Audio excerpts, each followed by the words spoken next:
sont très proches des mots français, mais ils ne veulent pas dire du tout la même chose. Par exemple, tu vas dire constipado en espagnol, ça veut dire enrhumé. Faut pas se tromper, hein. Ou resfriado, ça veut dire refroidi. Mais en français, si on t'a refroidi, c'est que t'es mort. Mais et la mort, en espagnol, c'est pas la même chose que la mort ici. Moi, quand j'étais gamin et que j'avais mal à la gorge, on me disait « Tu tienes un gato en la garganta ». Toi, t'as un chat dans la gorge.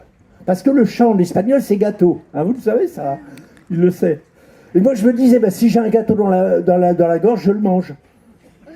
Mais manger, en espagnol, ça se dit comer. Et pour moi, une commère, c'est une vieille qui disait du mal de tout le monde. Quand tu la voyais, valait mieux partir. Mais partir en espagnol, c'est pas la même chose, c'est faire deux parts. C'est rompre. Remarque, si tu dis romper en français, ça veut dire tu peux partir. Mais partir en espagnol, ça se dit salir. Tu vas quand même pas salir avant de partir. Donc si vous comprenez rien de ce que je vais vous raconter ce soir, c'est tout à fait normal. Hein. Faut pas vous préoccuper. Hein. Tiens, en parlant de partir, quand mon père est parti d'Espagne pour venir travailler en France, c'est son oncle qui l'a fait venir, le frère de son père. Le frère de son père, il a dit à son frère, le père de mon père, ça va, ça suit? Il lui a dit, toi qui es bœuf. Ah oui, non, mais parce qu'il prononçait mal. Les V, les B, il n'y arrivait pas. Donc, par exemple, chez nous, c'était les vaches qui donnaient du lait, par exemple. Et on mangeait du veuf à la maison. Il a dit, toi qui es veuf, donne-moi un de tes trois fils, je l'emmène en France, il y a du travail. Alors, il a demandé à l'aîné, mais l'aîné ne voulait pas parce qu'il avait une fiancée. Alors, il a pris un des deux jumeaux, plouf, plouf, plouf, plouf, et c'est tombé sur mon père. Toute proportion gardée. Hein. Et alors, mon père est venu en France. Au début, il a vendu des cacahuètes et des oranges à la sortie des cinémas. Après, il a ouvert un petit commerce de fruits et légumes. Ma mère habitait juste au-dessus. Un jour, ils se sont croisés dans l'escalier. Mon père avait un cajot de pommes. Ma mère est tombée dans les pommes. Il a essayé de la ranimer. Ça a dû bien se passer parce qu'ils se sont mariés. Ils ont eu de très beaux enfants. Et c'est pourquoi je suis là ce soir. Vous vous rendez compte? Vous vous rendez compte toutes les histoires qu'il aura fallu qui se passent pour que j'arrive ici à Pleven ce soir. Et imaginez toutes les histoires qu'il aura fallu pour que vous soyez là ce soir aussi. Il y en a peut-être qui vont arriver que demain. Hein.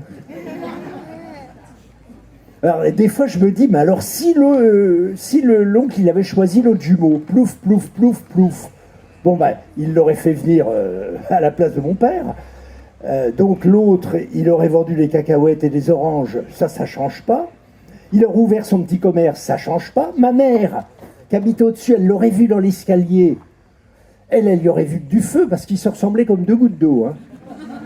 Donc ils se seraient mariés, ils auraient eu des enfants. Si ça se trouve, ils auraient eu un fils.